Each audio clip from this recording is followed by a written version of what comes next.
A few videos ago, I modified this car trailer by moving the tires from the outside to under the deck. I thought it was a good idea, but many people said I ruined the trailer. In fact, it was the most negative comments I've gotten in any project ever.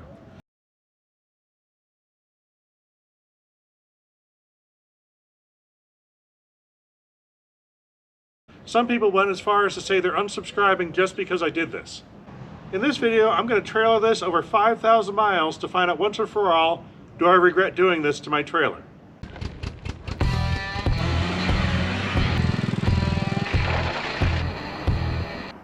I have hauled a few things with it already, and for running vehicles, it's really not a big difference. You can drive right up the ramps, and just the same way you can drive right over the new fenders.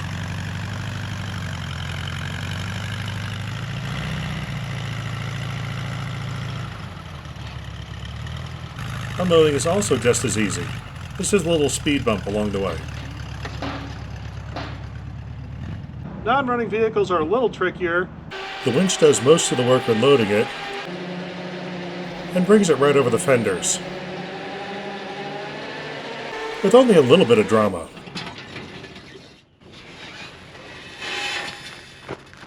Perfect.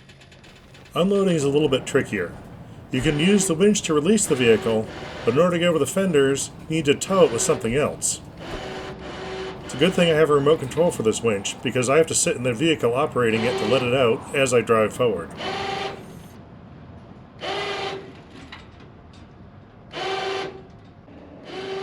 Once I get it over the fenders, gravity does its job again. It was definitely easier before I modified the trailer. Now there was some constructive criticism, and I want to address that. The first thing is a lot of people asked why I didn't just use smaller tires and put them below the trailer. Small tires spin a lot faster than bigger ones. They just have to turn more revolutions. And that can lead to failures. I once took a trailer across the country with tires this size. On that same trip I learned if you drop off your trailer to go get parts to fix it on the New Jersey Turnpike, they impound it. The next day I had to figure out how to get it out of impound. So I want the bigger tires so they spin slower and less likelihood of failure. People also asked why I didn't just flip the axles over and raise the whole trailer up in order to get the deck above the tires. I actually have 3 reasons for that one. When I brought the tires in, I narrowed the track width. It's still wider than that Jeep, but about the same width as that Jeep. If I move the load up higher, it moves my center of gravity up and there's less stability. Another reason is fuel mileage. Lifting the load up increases the frontal area and the wind resistance. On a short trip it doesn't matter. When you go 5,000 miles, it does. The final reason is my ramps. If I raise this deck up any higher, the ramps either would be at a different angle or I'd have to make them longer. And I like the way they work right now. So that's why I modified it the way I did. And also why we're going to have this video so we can figure out if this was a good idea or if I should have done something different. One thing I have to deal with right now is the electric brake wiring. In the video where I modified the trailer, I showed you how I did this, and that works out great. The problem was, I actually ran out of connectors while I was doing that. I've been trying real hard to get videos done every 2 weeks, and I couldn't get connectors in time. So, I snuck in wire nuts. The brakes worked fine, but that's not a long-term solution. So now, my connectors are here, I'm gonna fix it right. We're gonna start with these solder and seal connectors. Heat shrink tubing with a little bit of solder inside. Just take a heat gun to it. And this shrinks the tubing. Eventually it melts the solder too. I can see the solder starting to wick through. The connections are soldered and plastic coated. I really like this type of connector. I've used them a lot and I've had real good results with them. As long as they never see the light of day. If they get sunlight on them, that clear plastic starts to deteriorate and crack. Once that plastic flakes off, you're down to bare metal and you got a potential short. So now, every time I use them, I cover them with a heat shrink tubing or electrical tape or something to keep the light off them. For interior connections, they hold up fine as is. If you remember to do it before you put these on, you can put heat shrink tubing around them. If you forget to put this on first, you can always wrap them with electrical tape. Now there's one final step for extra security. I did remember to put on a big, thick piece of shrink wrap. This is a real heavy-duty, thick wall stuff. It'll protect against things running into it.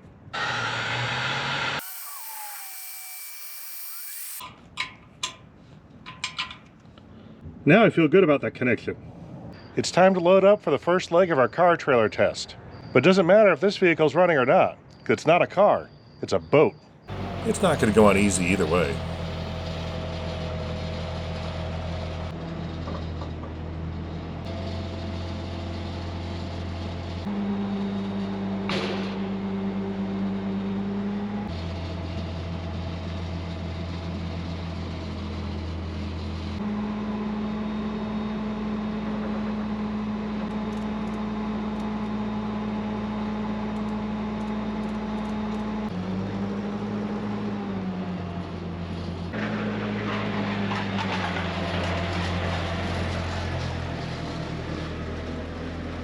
I don't think the modifications I made to the trailer made any difference at all in this loading.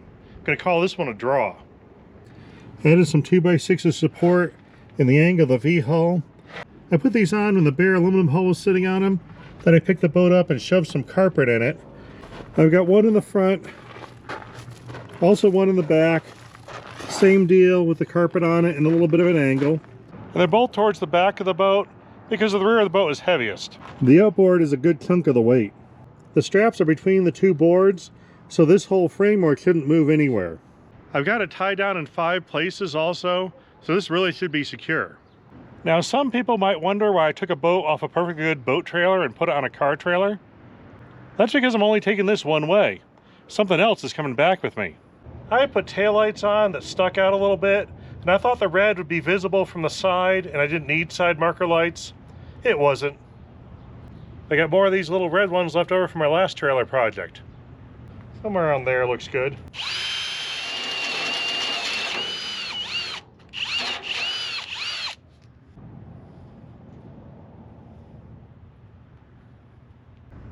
That's better. It's time to get this trip started. Notice how the trailer tucks right behind the vehicle. It barely sticks out at all.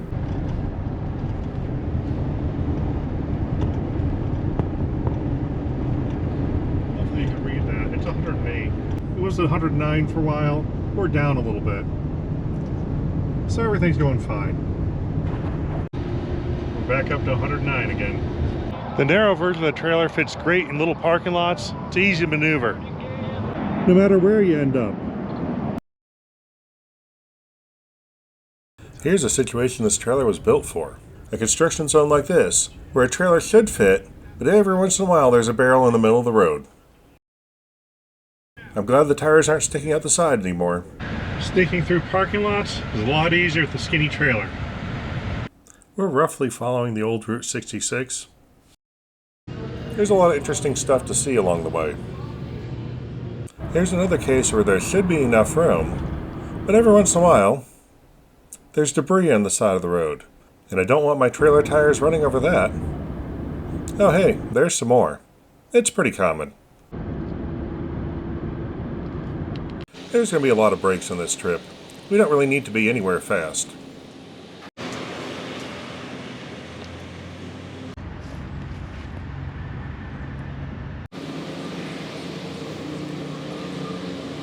I even got a break from driving. So how do you feel about driving a trailer now that it's narrower? This is better. Less stressful? Yes. Good. I'm back in front, just in time for more construction. We ran into an awful lot of this along the way. It almost seems like more roads are torn up than were complete. I pulled in the hotel parking lot last night about 11 something. Those are the only spaces I could find. Had to go a bit of an angle, but I fit in there.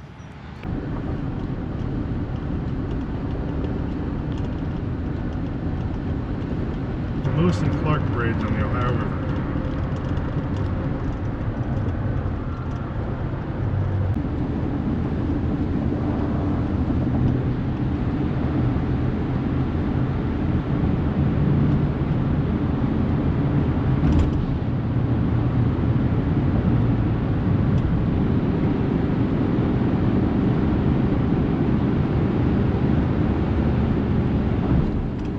Another case where I was glad the car trailer was narrower when you run into a house in the middle of the highway.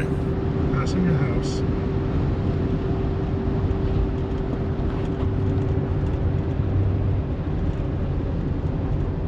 Every road trip has a stop at a Waffle House, and every Waffle House is a small parking lot. before I parked nearby and walked over. I had no problem turning around right at the end there. You've probably seen straps going down the highway flapping wildly. That's because the air goes across them. You can see it's angled slightly. It pushes this way, but then in motion it twists and pushes that way and keeps going back and forth and gets that flapping going. This tie down here doesn't do anything for tying anything down. What it does is change the shape of this strap so it doesn't get that aerodynamic flapping thing. It's been dead steady since I put that on. Take exit 1B on the right to I-71 North, then keep left.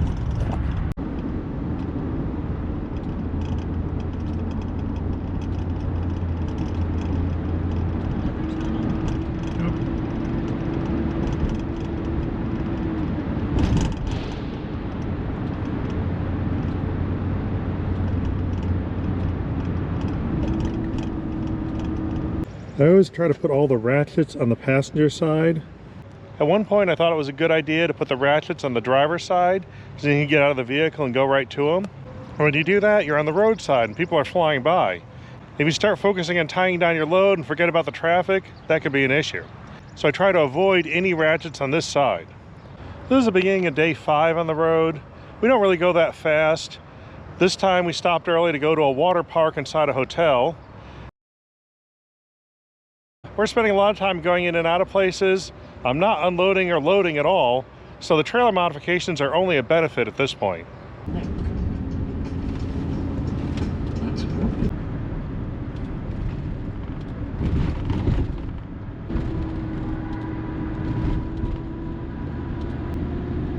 Continue on I-287.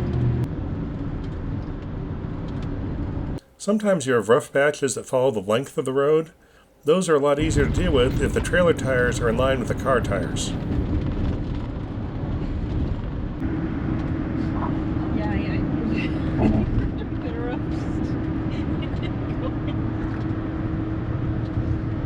Onto some little narrow roads. We're almost there.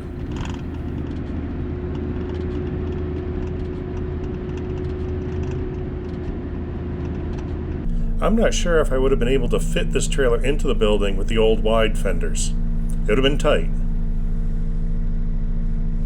Now I have to unload the boat. I can't do the normal stuff because this isn't actually a boat trailer. This is my plan.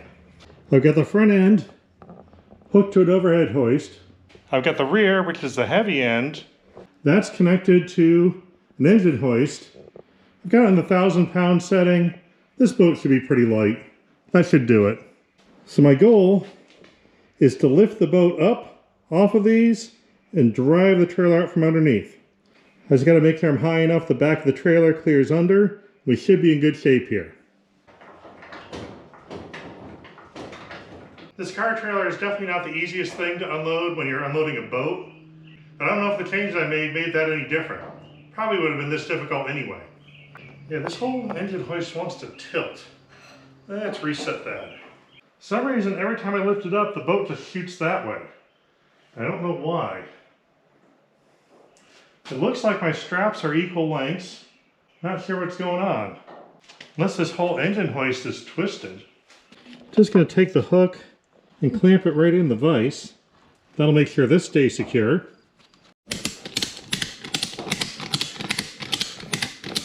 We'll just take the one to the boat and pull it into the side of the building. We're past the trailer end.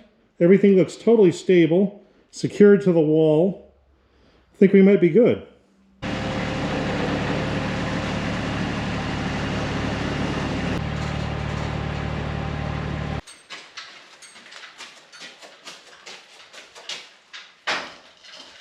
Now we'll just apply another boat trailer.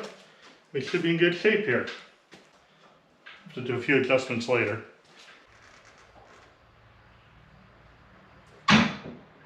That went smoothly. This outboard uses a bank of carburetors, 3 in a row, 1 for each cylinder, and the top cylinder isn't firing, so this one's got to come apart. There's a float pin from the carburetor that wasn't getting fuel, and there's one that's working. That little plastic piece is supposed to press in the end and wasn't pressed in all the way. So I'm going to clean it up and try to put it back together.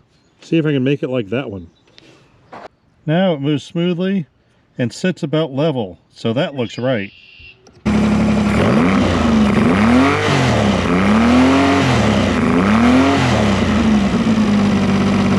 The trailer helped with successful boating, so that is bonus points. Next I had to drag a car out of the woods. Lumpy flat tire. Locked up front tire. And locked up rear tire. This will be interesting to load. Luckily it's fairly easy to get the trailer to it, so I don't have wide tires sticking out to get caught on stuff. Worried about this winch cable, so I'm putting a ratchet strap kind of wrapped in it, so if something snaps over there, it won't go into my window over there.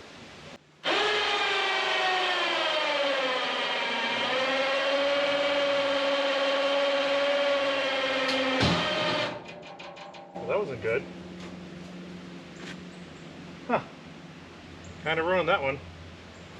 Situation update. The safety strap I put on my cable system has gotten bound up in the pulley because I forgot to watch it. Managed to mangle the handle of my tie-down strap because I forgot to watch it. But the car is moving towards the trailer. I've got to straighten this thing out before I can use it. Can't make any adjustments right now.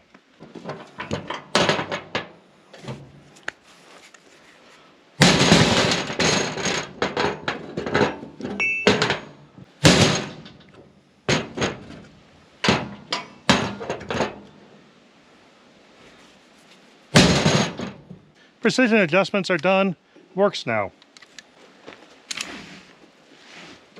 I fixed the tango problem, added air to the one tire that turns, and tied the steering wheel in place with a ratchet strap. We should be in better shape now.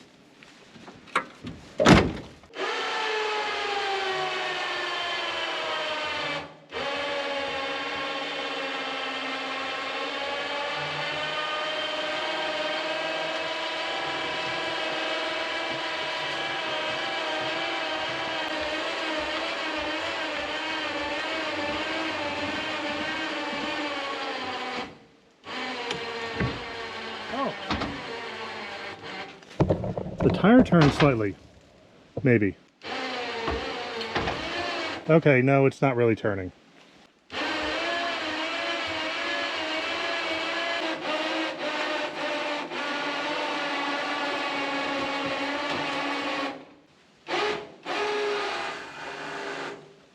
The nice thing about so many tires being locked up, if I need to reattach it or reposition the tie downs, it stays right here, it doesn't roll away. Now this is going to be the tricky bit. Let's see how much worse I made my life.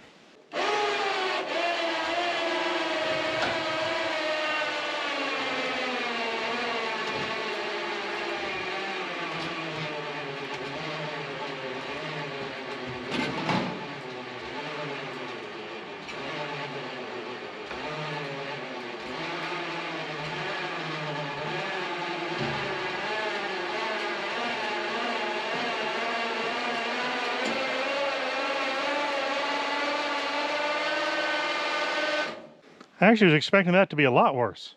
I wonder if the tires caked in this wet dirt stuff made it slide a little easier. But we're most of the way there.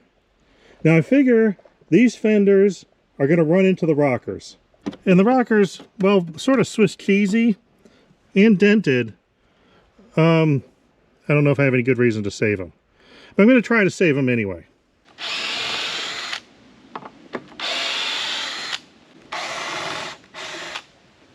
When I built these things, I had a second purpose in mind. They weren't just going to be used one way. I was expecting to have to use a lot of these boards. This car is taller than I thought.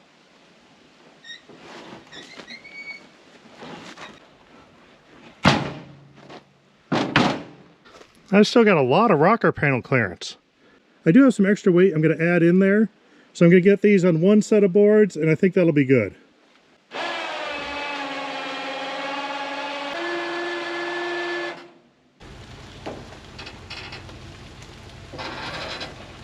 Those inboard tires come in handy again.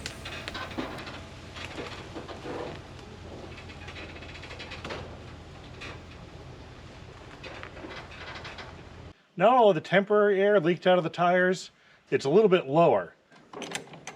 I'm lifting up each corner and resetting my blocks. Looks like 2 2x6s under each tire will work for now.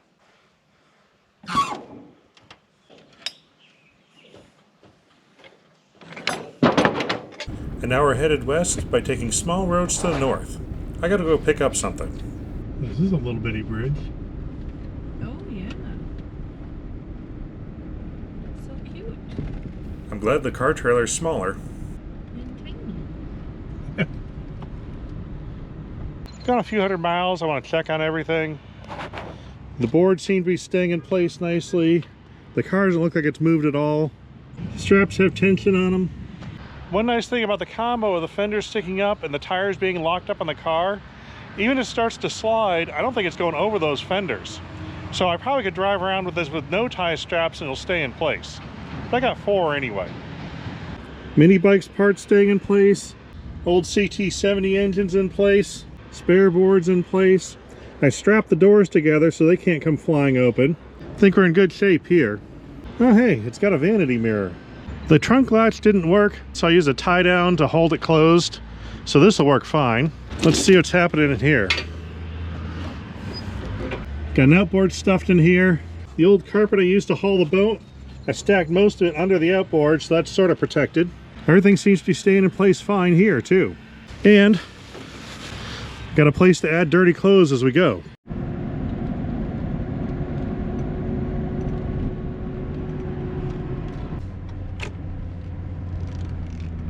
Continue on Parkable Road.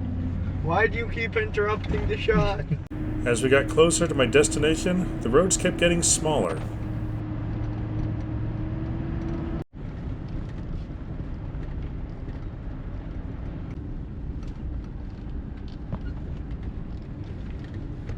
Till eventually they turned to dirt. Oh, Canadian. Yeah. Not anymore. It was American. In Buffalo they used to make this, but they moved to Canada now. Oh, okay. This is a 1968 baby snow thrower. Because they have Baby, a bigger one. that's they a have small bigger one. They use that for the airport to clean up the airports most of the time. You have the flathead 6 in the front, Yeah. and of course you have for the blower you have the engine. Diesel engine. Oh, okay. Chambers. Oh, Chalmers. Oh, yeah, that's a big one. Yeah, that's gonna put a lot of torque. Oh, yeah. It's interesting. They have gas in the front and diesel in the back. Yeah, I was always surprised why they Yeah. did that. Then you need 2. You would think you just want to have 1 tank. Yeah. You put it on like a flatbed or a gooseneck or. No, we had a lowboy actually bring it. Oh, okay. Yeah, because by the time the chute. Oh, yeah, goes it's got up some to- height there. Yeah, unless you would have removed the chute. But this is not what I'm getting. Just scored a set of 4 of these 7.5 20s. This is the hard-to-find size I need for this truck, in an off-road pattern that they don't make anymore. When you have odd stuff, you end up at interesting places. Now it's time for a little sightseeing.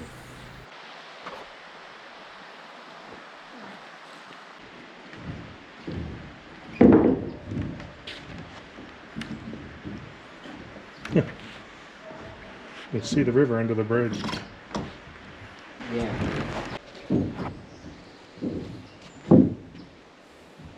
It's a bit of the old road. Speaking of the road, we gotta get back to that, with a free car wash along the way and some bonus hills. We're driving through the Catskill Mountains now. First day of driving has washed the car pretty well. Though some of the stuff is really sticking on. We'll see how long that lasts. It's a real nice drive up in that area. And I didn't even worry about the trailer at all. Even when we came across tractors I had to pass in the middle of the road on a blind corner, the trailer fit just fine. Totally blind corner. There were lots of tractors in that area.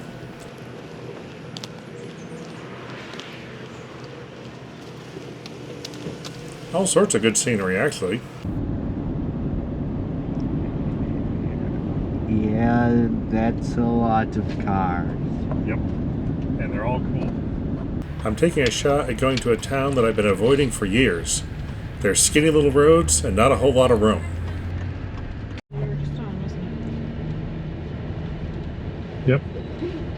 But there is some nice scenery here, and a pretty big waterfall.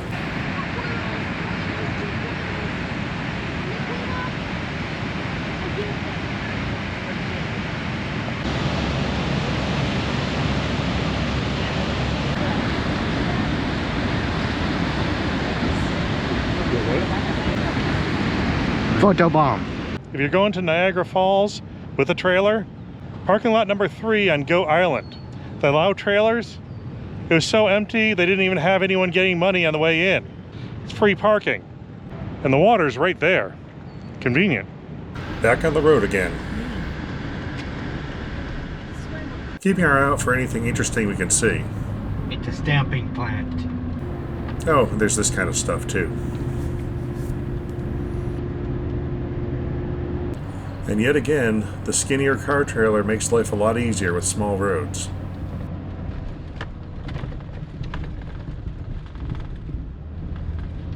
With the old wide trailer configuration, I've gone a few places and got stuck doing a 37-point turn to get out.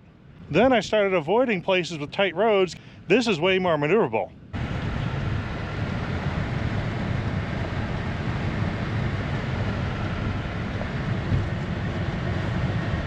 Big U-turn, no problem. I can take this a lot more places. Interesting places. This beach is totally full of perfect skipping rocks. I'm out of practice. Getting better.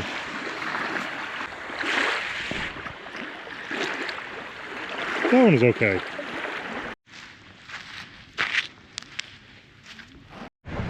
Point this towards that old truck play structure-y thing. We heard a popping sound on this side of the trailer, so I went to check. Obviously that tire's holding air. That tire's holding air. Doesn't look like there's any problems. That tread looks a little funny. It's nice and cloudy right now, but I hear thunder in the distance. Hopefully that'll hold off until I get done here. Should have brought my impact.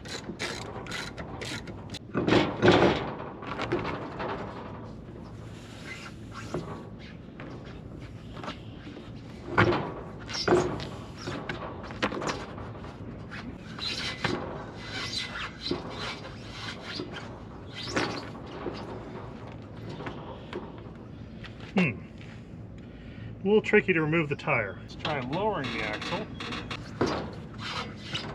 Almost. Trying the jack in a new spot, see if that helps.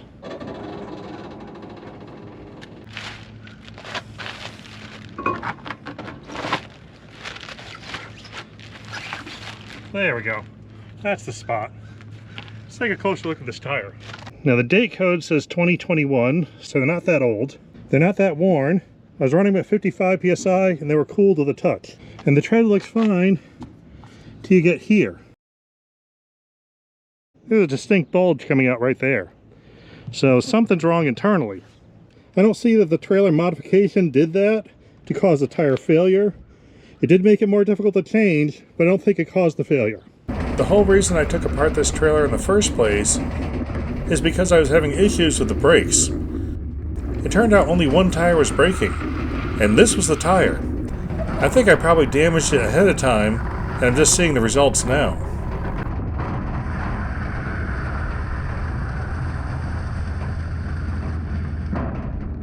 I do have a spare, and it holds air. 2009 tire. It's not that old. It was dried out and cracked a bit, but I figured I'd make it to the next stop. That spare didn't last too long, so I'm going to put the lumpy tire back on. Looks like the tread wrapped around the drum a bit, but it also looks like all that extra security I did on the wires for the brakes held up, even with this thing flapping around in here. We'll just throw this in here for later. I've got the lumpy tire installed, still holding air, so we're back on the road again. My wife found a Walmart 7 miles down the road that has these tires. Hopefully we make it. And here is our potential tire. Now, where's a good place to change them? There's Auto Care. We'll go that way. Now that Walmart did have another tire the right size, but it's a different brand, different tread, all that. So I'm going to take the brand new pair and put them both on the rear axle. That way, the axle has a pair of the exact same tires and it's not at an angle or anything. And we're rolling along again with 4 round tires and a good spare. It wasn't quite perfect yet. Ever since I added those tires to the back of the trailer, the whole thing started swaying a bit at speed, which means my tongue weight is too low, so I want to increase it. So I'm going to show you how to check your tongue weight in the parking lot with just a tape measure. First, disconnect the trailer.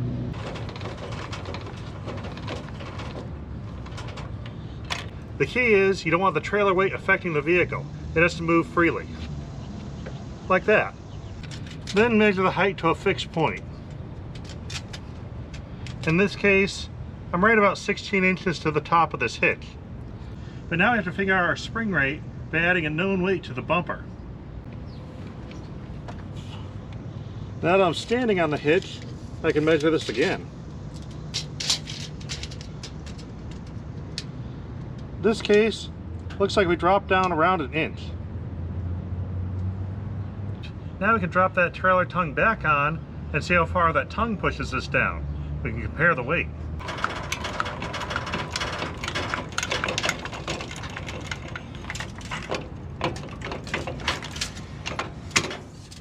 Now all the tongue weight's on there. We've got over 15 inches. So I have less tongue weight than I weigh, which means I have way too little.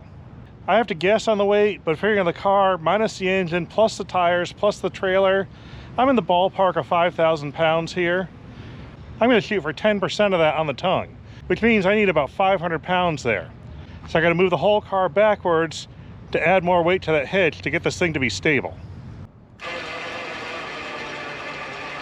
On most cars, the spring rate is progressive, which means it gets higher as you go down. So I don't have an exact number here. I'm just going for a drop around 2 inches.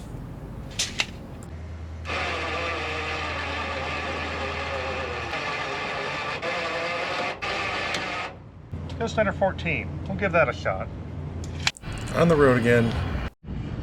Too slow to test the sway yet, but we're still making some progress. For some reason, traffic moves slowly in cities. Too many people. When we finally got to speed, the trailer was dead steady. Moving the weight worked out great. The lane gets a lot narrower when they have train tracks there. Yeah.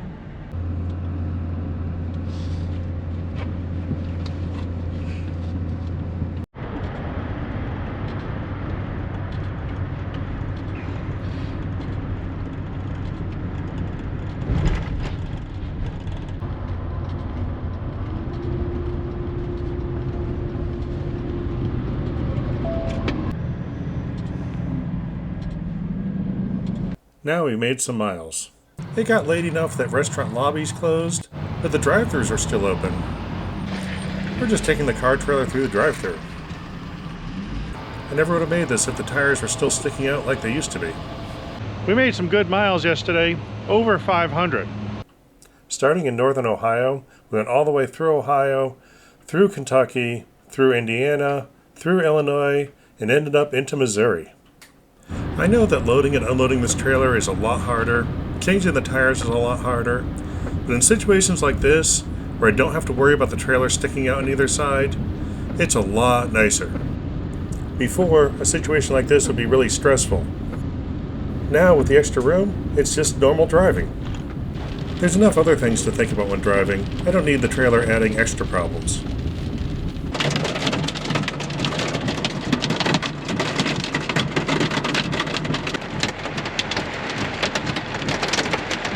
I have an important stop to make here. They have lots of bus parking here, and they say it's okay to use it with trailers. Very handy.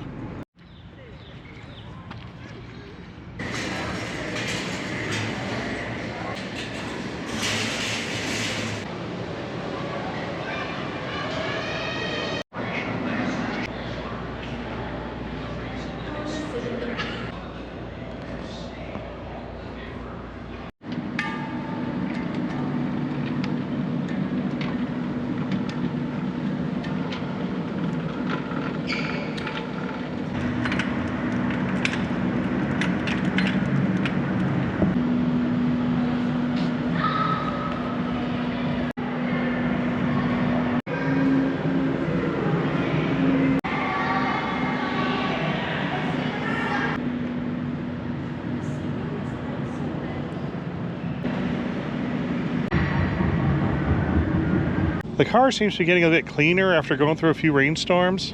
Buried in the rocker panel here, I see a screwdriver. Not sure what that is. Some electrical connectors. These haven't even been crimped yet. A nut driver, even better. Interesting. I'm gonna dig out some of this stuff. I don't want it falling out in the road. There's a trick to this place. They're really expensive during the day, but if you get here at 5 o'clock, it's less than half price for 5 to 8 o'clock. So you can still get some water slides in, and it's pretty cheap. So if you're traveling with kids, keep this place in mind in the evening. This place was real tasty, but they closed at 2, so you gotta get there early. Last time I went through Amarillo, they were working on building this Buc-ee's. Now they're open, so I gotta try it.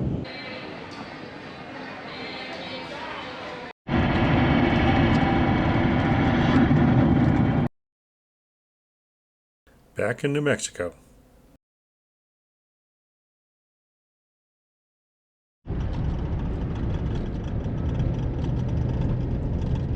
Still neat stuff to see. Finally back home. We made it successfully.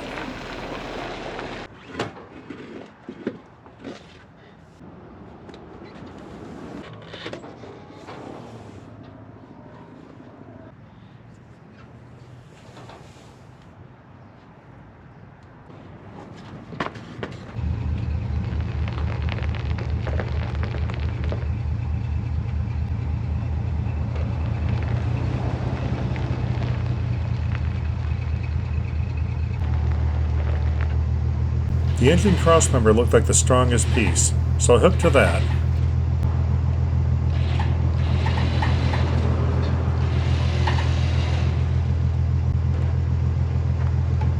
And I also figured with 2 tires locked up, it wasn't going to try to roll away on me.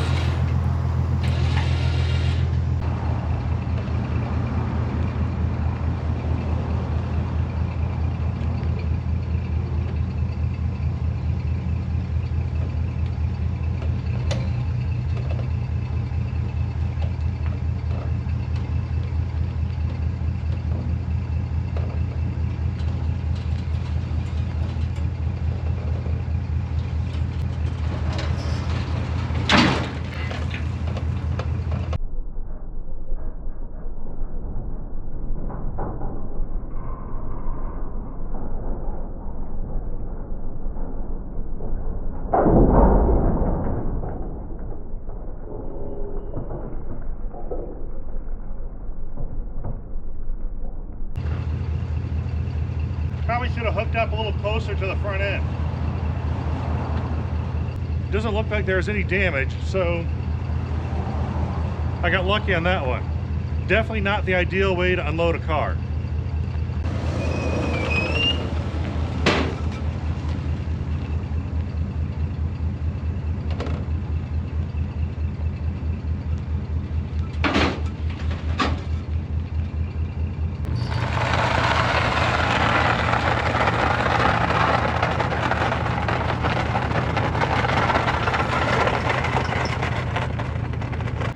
A little bit of moss remains. That's tough stuff.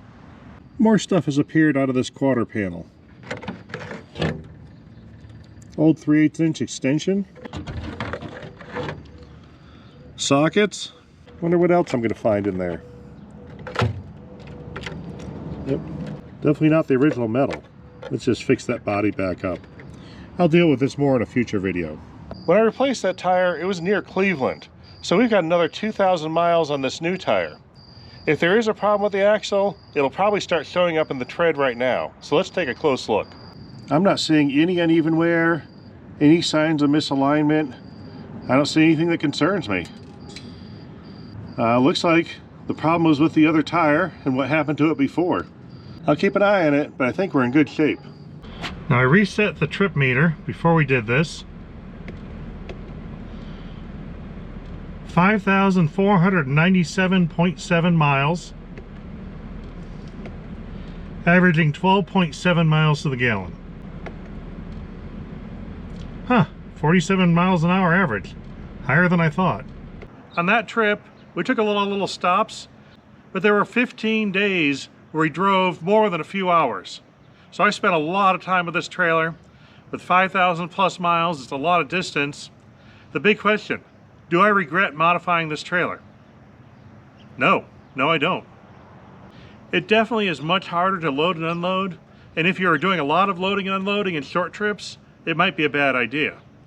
But on a long trip like that, every day I was in a gas station or a parking lot maneuvering around, and I was very glad I had that narrower width. I've been promising my family Niagara Falls for a long time, but we always have a trailer and I never really want to go around that little town with a wide trailer. On unavoidable things like construction zones, that narrower width made me feel a lot better. I didn't have to be looking out the mirrors wondering how the trailer sides are doing.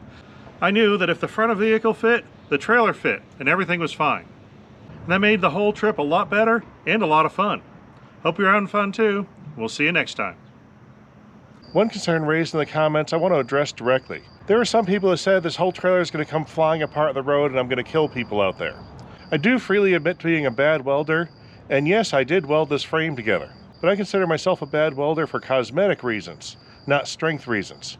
I put a lot of heat into the welds in order to make sure it melted the base metal and kept going over and over it in order to make sure it was strong enough.